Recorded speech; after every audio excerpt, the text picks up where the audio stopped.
Livro de Josué, capítulo 3, verso 1. A minha versão é a NTLH aqui, tá? Josué, capítulo 3, verso 1. Eu vou ler, é um versículo só, presta atenção. Josué e todo o povo de Israel se levantaram de madrugada, saíram do acampamento do Vale das Acácias e foram até o rio Jordão. Antes de atravessarem o rio, eles acamparam ali. Queridos, uma grande trajetória já tinha acontecido até aqui. Eles estavam finalmente frente a frente com a terra que Deus havia prometido para Abraão, para Isaac, para Jacó, cerca de 400 anos antes. Você sabe o que aconteceu? A primeira geração morreu no deserto. Agora os filhos finalmente estavam frente a frente com a promessa que Deus havia feito. A terra que manava leite e mel. Mas entre o deserto e a terra prometida tinha um Jordão no meio do caminho. O povo precisava atravessar, mas como? Era impossível. Tinha muita gente, tinha muita bagagem. Como eles atravessariam um rio que naquela época ainda estava cheio, transbordando, segundo a Bíblia? Ou seja, eles estavam diante da promessa, mas havia um grande impedimento. Eu quero falar hoje sobre impedimentos. O que te impede de mudar? Eles estavam diante de uma grande mudança. E a pergunta que eu faço agora é para você: o que tem te impedido de entrar na promessa que você recebeu? Às vezes parece que estamos com o caminho bloqueado e a nossa vida está parada. Já estamos no 4º mês de 2024. Você participou da consagração aqui no começo do ano. Você celebrou, você fez planos, mas de repente você olha para a sua vida e fala: meu Deus, eu tenho muitos impedimentos até a promessa de Deus se cumprir na minha vida. Nesse texto, o impedimento era o Jordão, está claro. Mas quando você olha para a Bíblia, você vai ver que o impedimento só muda de nome. Na saída do Egito, com os pais dessas pessoas, o impedimento era o Mar Vermelho. Quando você olha para Abraão e para Sara, eles tinham uma grande promessa, e a promessa é que eles seriam pais de uma multidão. Mas havia um impedimento entre eles e a promessa: a esterilidade de Sara, a velhice de Abraão. Na vida de Davi tinha uma promessa. A promessa é que ele seria o rei. Mas havia um impedimento. Por quase 15 anos ele vive nas cavernas, ele vive nos desertos, porque o impedimento tinha nome: Saul, o rei que o perseguia. O que tem bloqueado a sua vida nesse momento? Precisamos de discernimento para responder essa pergunta. O discernimento é um dos dons mais importantes que o Espírito Santo pode nos dar.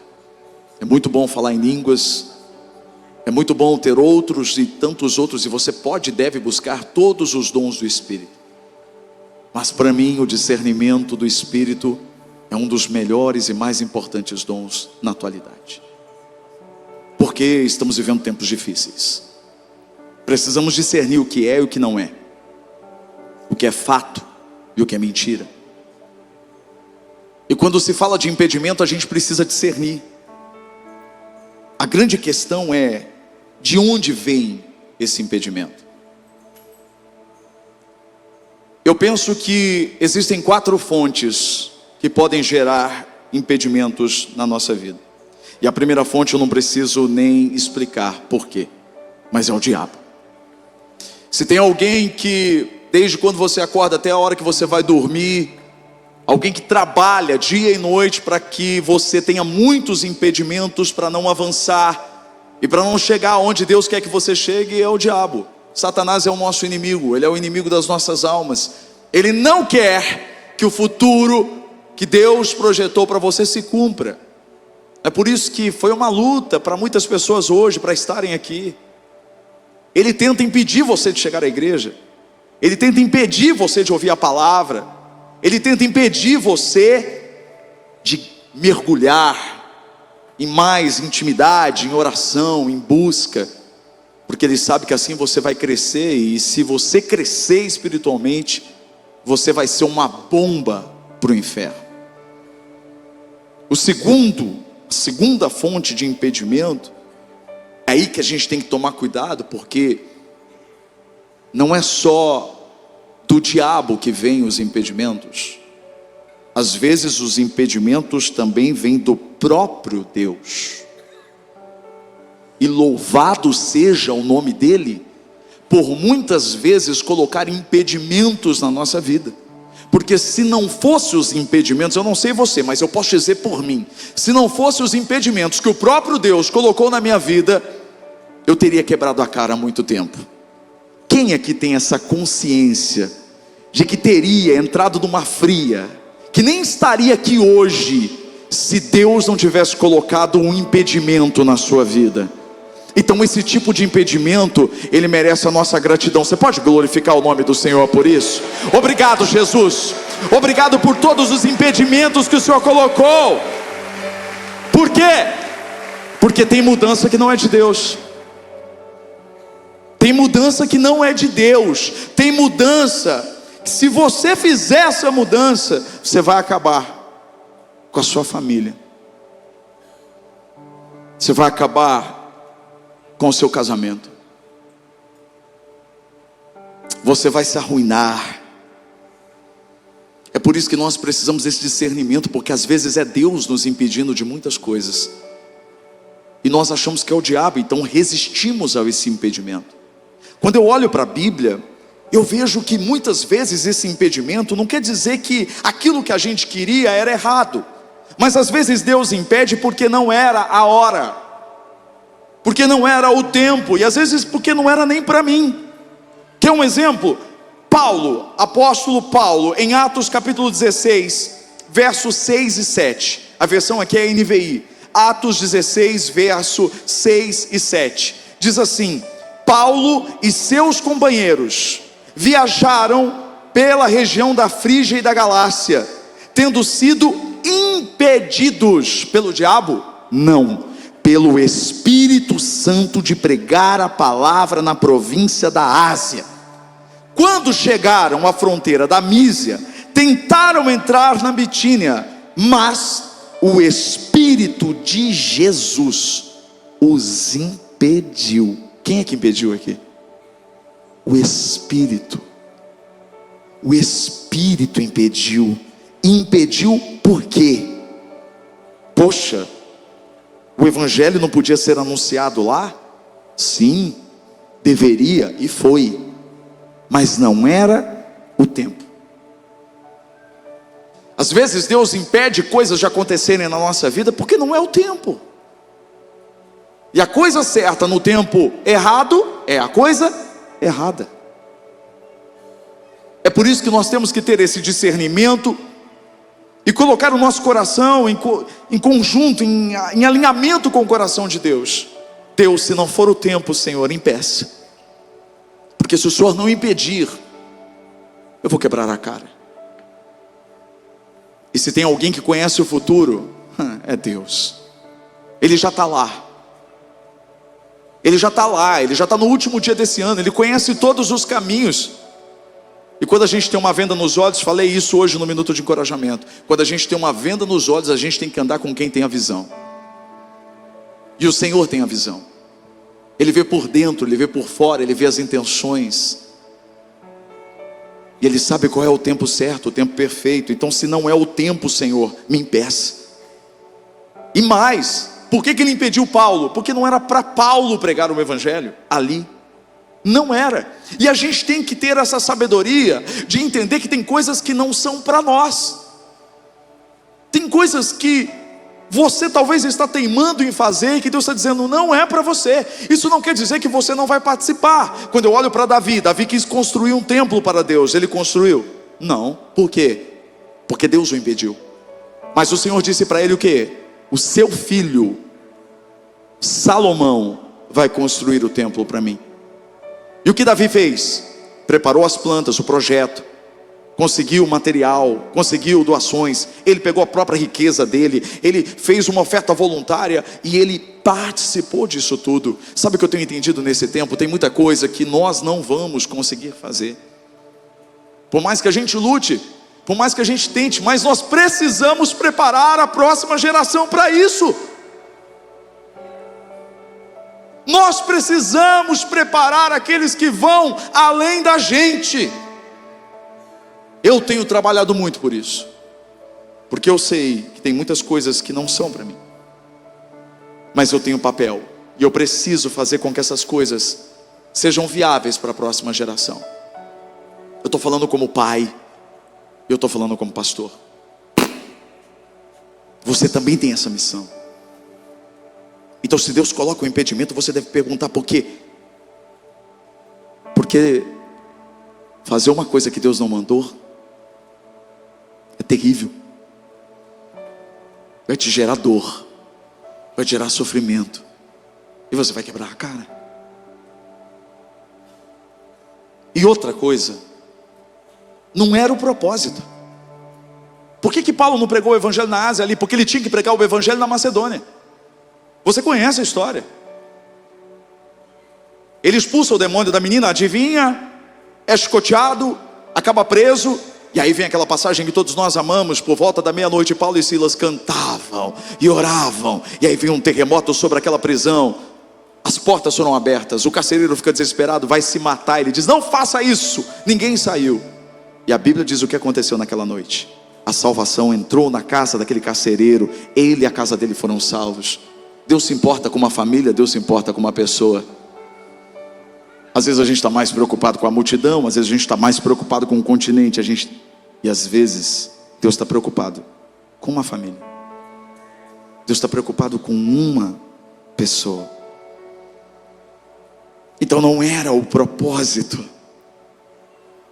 Às vezes Deus te impede porque não é o propósito para a sua vida, porque Ele tem outra coisa para você. Eu falava agora há pouco a respeito da nossa nova casa. Em abril do ano retrasado, eu sempre falo no altar dos meus sonhos, dos sonhos na verdade que Deus coloca no meu coração. E eu sempre falo, olha, um dia nós vamos ter uma faculdade, um dia nós vamos ter uma escola, um dia nós vamos ter isso, um dia nós vamos para a rodovia Washington Luiz. E eu falei isso. E aí recebo uma mensagem de um membro da igreja dizendo, pastor, queria conversar contigo porque eu tenho um amigo e ele tem uma área de 80 mil metros quadrados. E ele quer construir a nova igreja e alugar para vocês. Eu me reuni com ele. Ele é de uma outra cidade, de Lins. E por muitas vezes fizemos muitas reuniões. Ele levou a equipe dele toda de engenharia, arquitetos, engenheiros, a parte de finanças. E nós nos debruçamos e fizemos o projeto dos nossos sonhos. Lugar lindo, batistério externo, uma coisa maravilhosa, 80 mil metros quadrados. Um ano de negociação. Chegamos a um valor muito alto do aluguel. Quando Deus deu o sinal no meu coração, eu disse, nós vamos pela fé, como tudo a gente faz, vamos pela fé, nós vamos. Quando nós fomos assinar o contrato, começaram os impedimentos. O terreno precisava ser desmembrado, e era um valor muito alto. Depois descobriu-se que o terreno precisava, ele tinha sido usado como garantia no negócio. Bom, resumindo a história para você, eu e Viviane, eu olhei para ela, ela olhou para mim, eu disse assim, e agora? Esse impedimento é do diabo ou é de Deus? Por quê?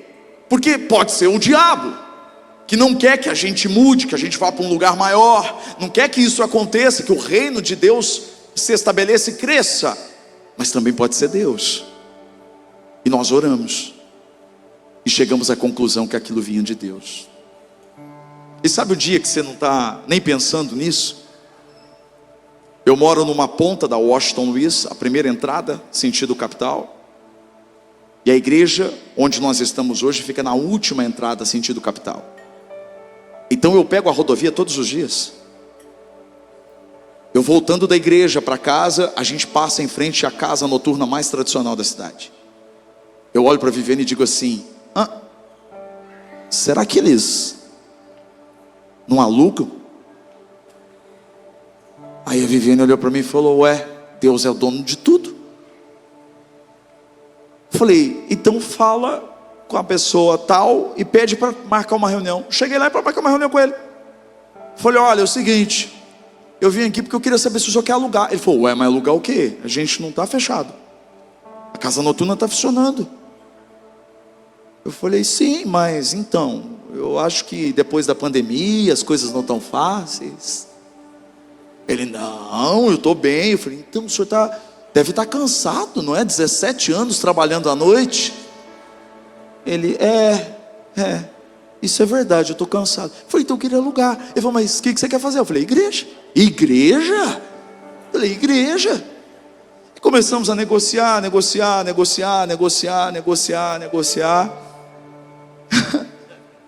Deu certo.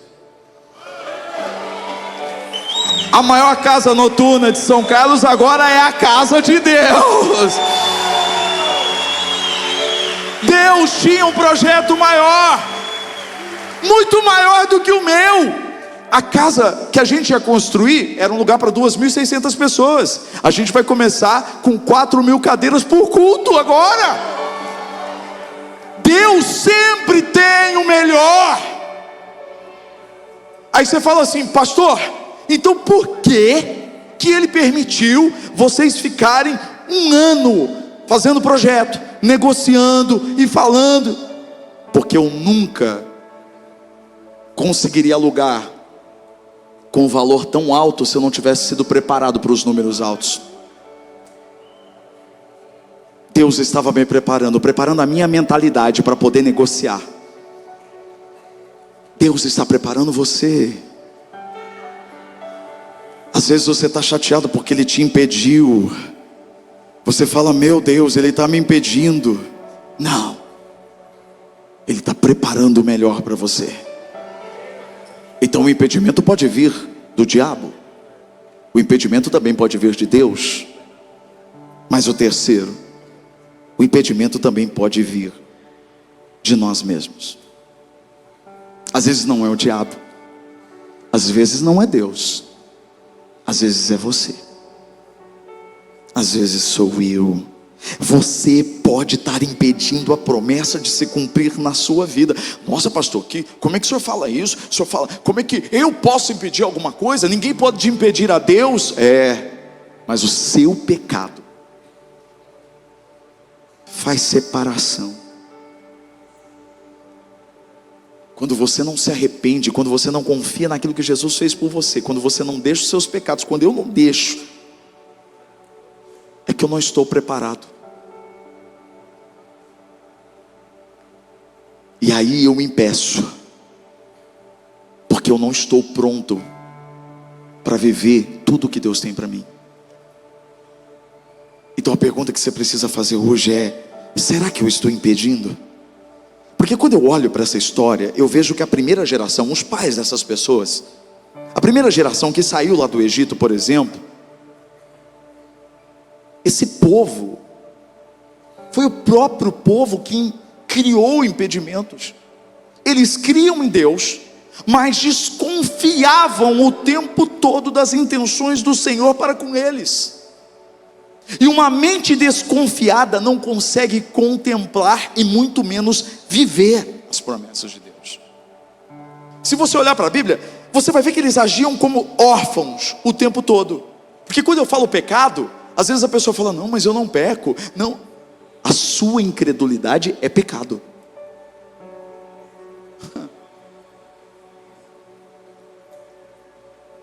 Ah, mas eu não estou fazendo nada de errado. Quando você duvida, você está sim fazendo algo de errado. Eu não sei você, mas eu sou amigo do Caio. E se o Caio chega para mim e duvida de mim, de alguma coisa que eu estou falando para ele, primeiro eu vou achar que ele está brincando. Você está de brincadeira. Mas na hora que eu perceber que é verdade, eu vou ficar chateado. Pô, então ele não anda comigo direito. Quando você duvida de Deus, você está mostrando o quê? Que o que você anda com Ele não é suficiente. Eles agiam como órfãos, sempre na defensiva, sempre esperando o pior. Às vezes a gente está assim, por isso a gente tem um impedimento, porque Deus está projetando algo para nós, e a gente está sempre esperando o pior.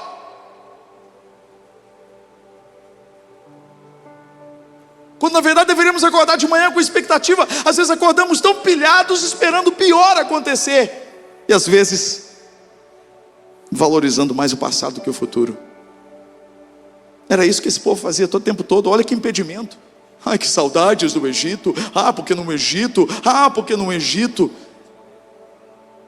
Dá ânsia ler tudo isso, porque na verdade, por muitas vezes nós somos muito parecidos.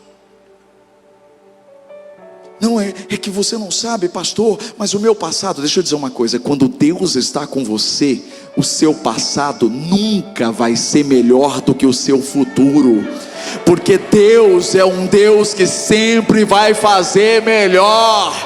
Ele tem planos melhores para você. Eu é que sei que pensamentos tenho a vosso respeito, diz o Senhor, pensamentos de paz e não de mal, para vos dar o fim que desejais.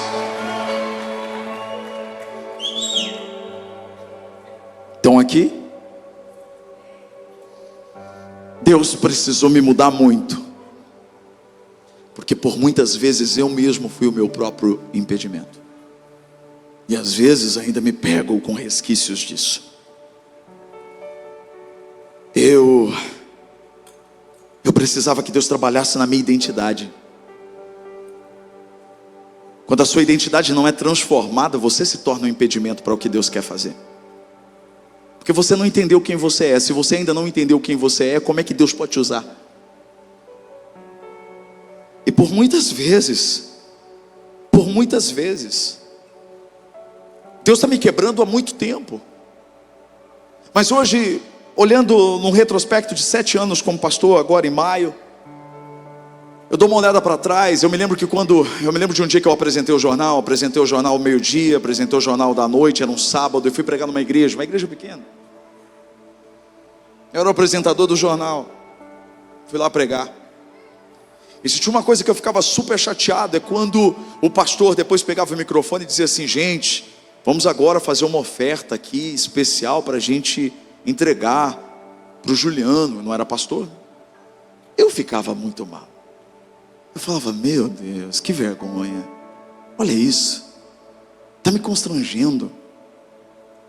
E desde aquela época Deus estava querendo me ensinar: quanto mais você demora para aprender, mais você impede o futuro de chegar até você. E naquele dia específico, naquela noite específica, eu preguei. E quando eu terminei de pregar, era um congresso, uma igreja simples, tinha aí umas 50, 60 pessoas. E aí tinham pastores, vários pastores, todos assim, ó. Na hora da oração, estavam todos no meu lado. E aí o pastor responsável pela obra pegou e falou: vamos fazer uma oferta agora para o nosso irmão Juliano. E eu baixei a cabeça, já fiquei nervoso. E eu olhava para o irmãozinho do meu lado, o pastor estava com o sapato todo furado. Falei: Senhor, que isso? Que absurdo, o que esse cara está fazendo? Poxa, eu não preciso disso. Eu sou apresentador do jornal. De repente vem alguém, chega para o rapaz que estava do meu lado, o senhor do meu lado, e disse assim: dá licença que eu tenho um recado para ele. A hora que ele falou isso, eu olhei para ele, era um senhor, bem de cabelo branco. Ele chegou no meu ouvido e disse assim: ai de você, se não pegar o que eu te dou na minha casa.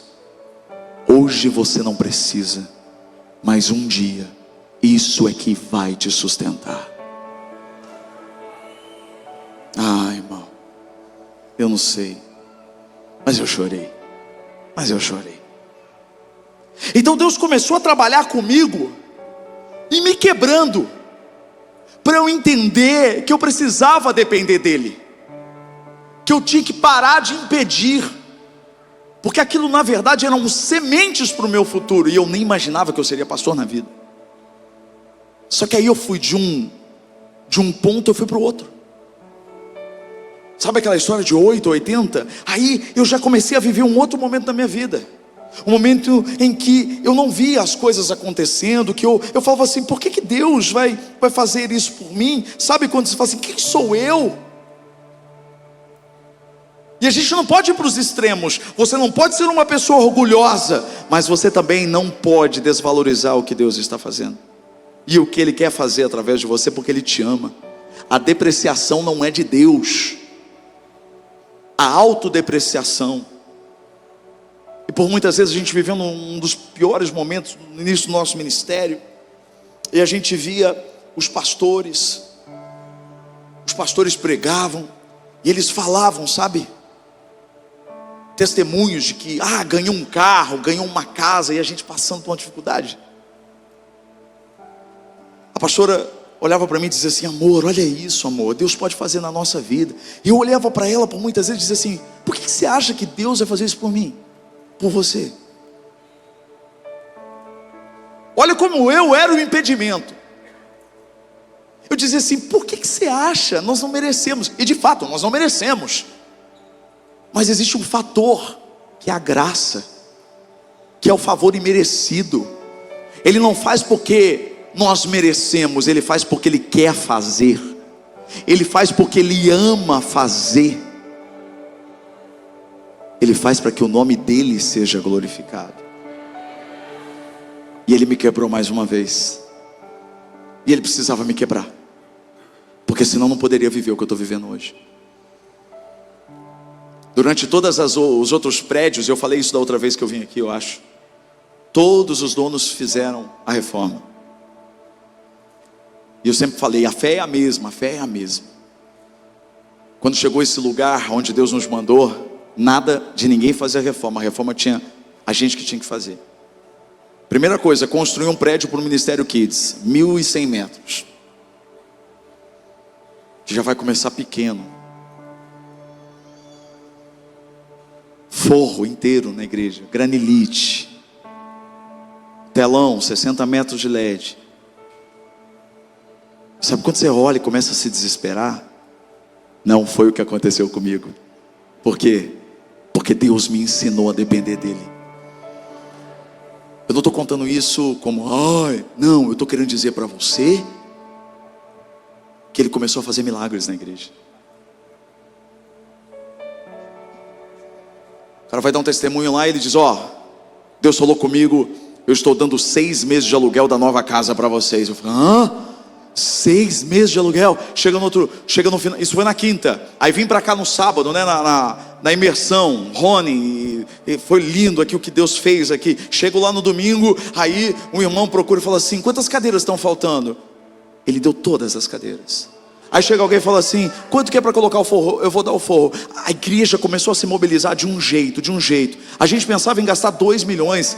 A última conta agora, o último balancete que eu vi já está em 4 milhões e 600. E eu não sei explicar como é que a gente está conseguindo pagar. Sabe por quê? Porque Deus faz quando você não me impede. Não me impeça o que Deus quer fazer.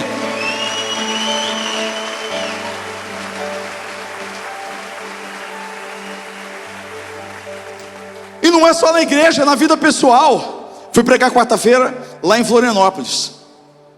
O rapaz ligou com o pastor Rafael, acertou tudo com ele, a passagem de ida, tudo bem, fui para o Rio de Janeiro, fui para lá, e a volta, eu tinha que passar no Rio de Janeiro de novo, e eu ia chegar depois do culto. Eu falei, eu não posso voltar depois do culto, tem que pregar no culto na quinta-feira.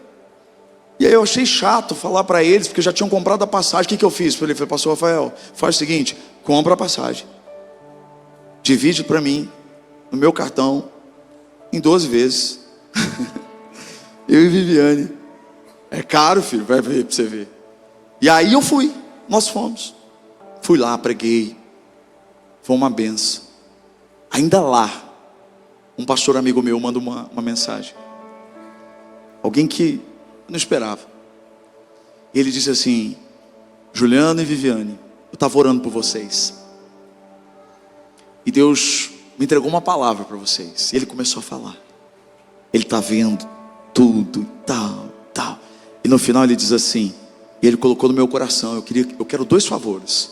Primeiro, eu preciso do Pix da igreja. E segundo, eu preciso de um Pix da sua conta. Foi da minha conta. E eu cheio de, não quero incomodar, eu estou tentando mudar. Sabe? Cara de Cardoso, assim, que é aquela coisa assim, A Viviane, escreve. Obedece. Aí eu coloquei ali o meu CPF. Sabe o que ele fez? Ele depositou um valor mais do que o dobro das passagens que eu paguei. Não, você pode glorificar a Deus por isso? Não impeça o que Deus pode fazer na sua vida. Não seja impedimento. Não duvide. Creia. Infelizmente esse povo saiu do Egito, mas não conseguiu desfrutar das promessas de Deus. Por quê? Porque eles se viam como gafanhotos. Deus não queria dar apenas uma terra para ela. Deus nunca quer nos dar. Não se trata só de ter, é de ser. Deus não queria dar uma terra. Ele queria que eles fossem povo. Porque Deus tinha uma terra para o povo dele. Deus tem promessas para o povo dele. Então não é ter, é ser, é identidade. Eu preciso saber quem eu sou. Eu preciso saber que Deus me ama, que Ele me escolheu e que Ele quer cuidar de mim. Foi isso desde o começo. Lembra da história? Moisés estava lá, viu a sarça. Deus se apresentou para ele e ele disse o quê? Lá em Êxodo 3, verso 7, NVI, o Senhor disse: tenho visto claramente a opressão sobre o meu povo. Sobre quem? Vocês estão comigo? Sobre o meu povo no Egito, e escutado o seu clamor por causa dos seus feitores, pois me preocupo com o sofrimento deles. Não, talvez você ainda não entendeu e passou batido para você. Quem é povo de Deus aqui? A Bíblia diz isso, a carta de Pedro diz isso. Vós sois povo de Deus. Vós sois povo de Deus. Então essa palavra aqui é um princípio. A Bíblia não é apenas um livro de história. A Bíblia é um livro de princípios. E ele está dizendo meu povo, pronome possessivo. Ei, olha para a pessoa e diz assim: eu sou dele e ele é meu.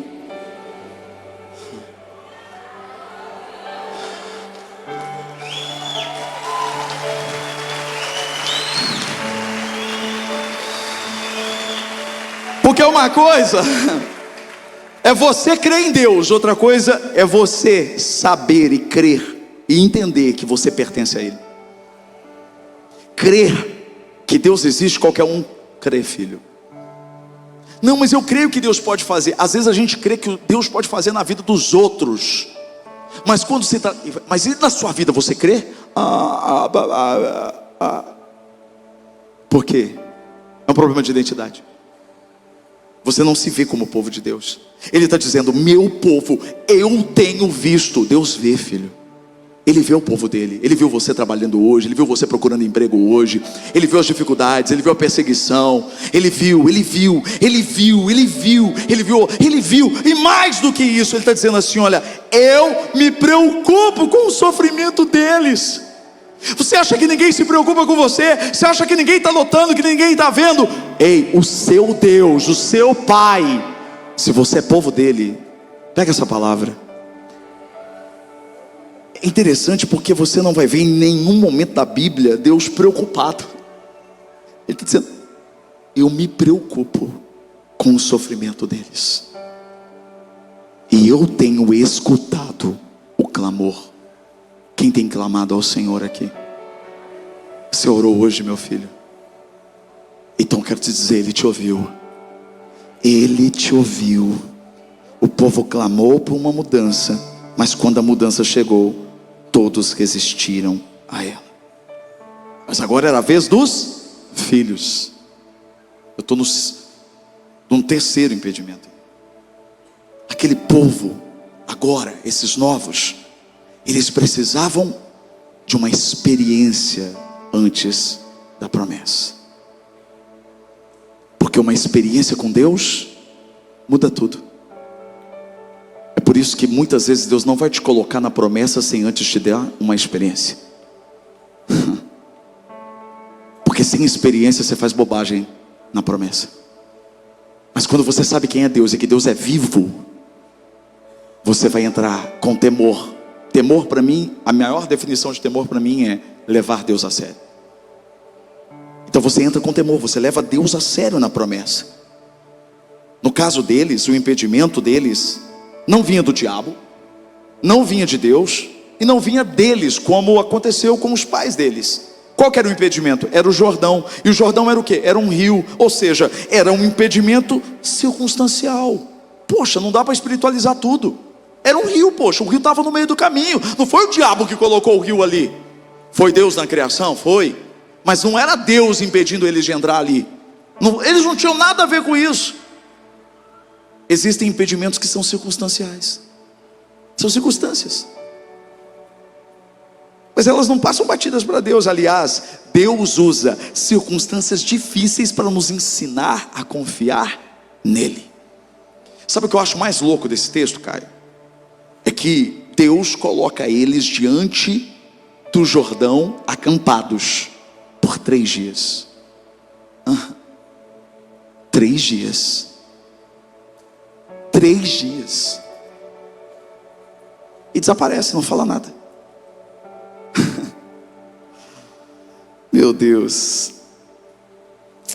É como se Deus estivesse falando: encare as circunstâncias que estão impedindo vocês de atravessarem.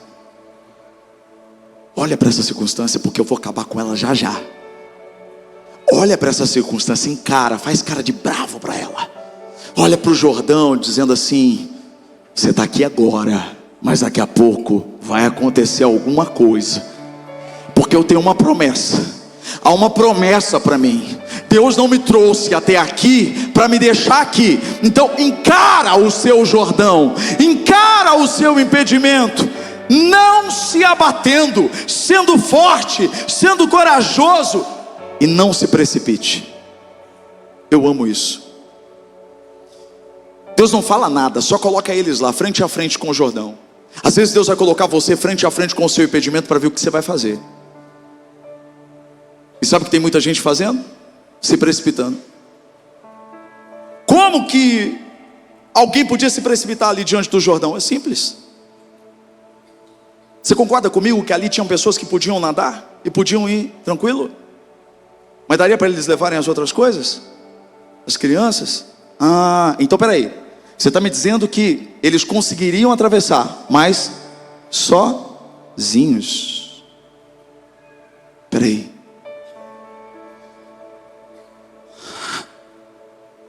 Vem um impedimento, você se desespera, quer fazer com a sua força e vai deixar coisas que você não pode deixar para trás?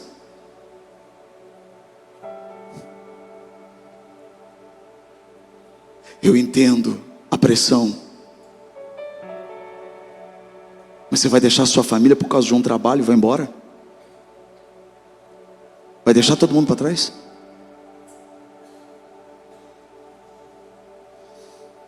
Que graça tem você chegar do outro lado, entrar na promessa e não ter ninguém para celebrar, não ter ninguém para comemorar.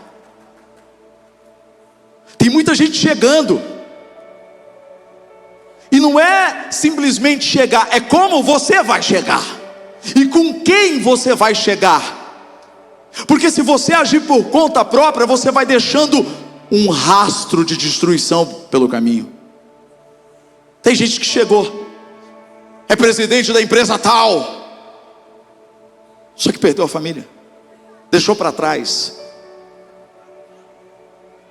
É Deus dizendo: eu quero ver como eles vão agir. O que eles vão fazer? O certo a fazer é: espera a confirmação de Deus. Não saia do lugar onde Ele te colocou até Ele te disser para sair. A ordem veio, Josué 3 verso 3, e deram esta ordem ao povo. Presta atenção: quando virem a arca da aliança do Senhor. Quem sabe o que representava a arca? Fala comigo. A presença de Deus. Opa, peraí. Eita glória. Olha o que está dizendo então. Quando virem a arca da aliança do Senhor, a presença do Senhor, o seu Deus, e os sacerdotes e levitas carregando a arca, saiam das suas posições e sigam-na. Eu não sei se você entendeu, mas a ordem para sair é só quando Deus vai à frente. A palavra foi: quando vocês virem a presença de Deus se locomovendo em direção ao Jordão, sigam. Em outras palavras, não saia se a presença não for primeiro. Não saia se Deus não for à frente.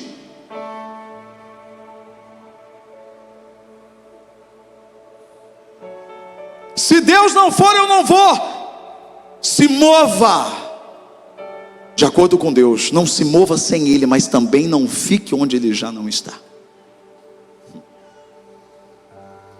Lembra da nuvem? A nuvem vinha, subia, o povo saía. Se a nuvem não saísse, eles ficavam.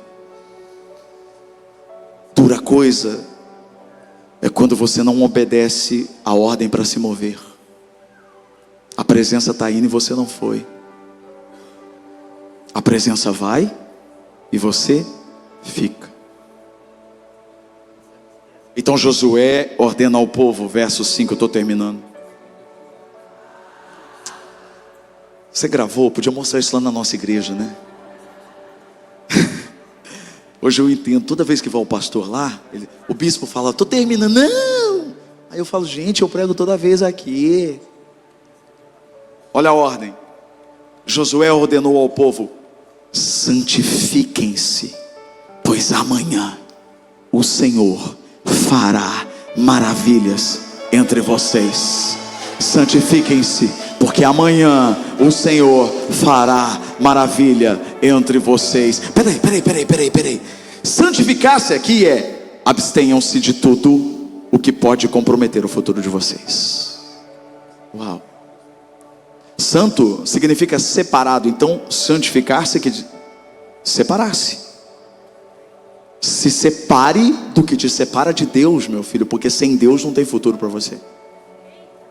Se separe daquilo que te separa de Deus. A incredulidade, eu repito, por exemplo, te separa de Deus. Jesus não pôde fazer muitos milagres em Cafarnaum porque ele não tinha poder? Não, porque aquele povo era incrédulo. Siga a presença crendo. Mova-se com a fé e não com medo. Concentre-se naquele que está indo à frente. Como? Prepare-se. Prepare-se para um novo tempo. Prepare-se para uma nova estação. Prepare-se para o cumprimento da promessa. Prepare-se para a mudança. Prepare-se para a mudança. Prepare-se para a mudança. Prepare-se para a mudança. Prepare-se para a mudança. Em outras palavras, eu resumo a minha mensagem: o Senhor dizendo para você: confie em mim. Eu sou o Deus de vocês e vocês são o meu povo. Movam-se em direção às minhas promessas. Encare todos os impedimentos que estão diante de vocês e não tenham medo, tenham coragem, pois hoje eu estou abrindo um caminho para vocês chegarem até a promessa. Hoje existe um caminho para a mudança sendo projetado, e nada vai impedir, nada vai frustrar. Se Deus vai à frente, tudo é real. Aleluia.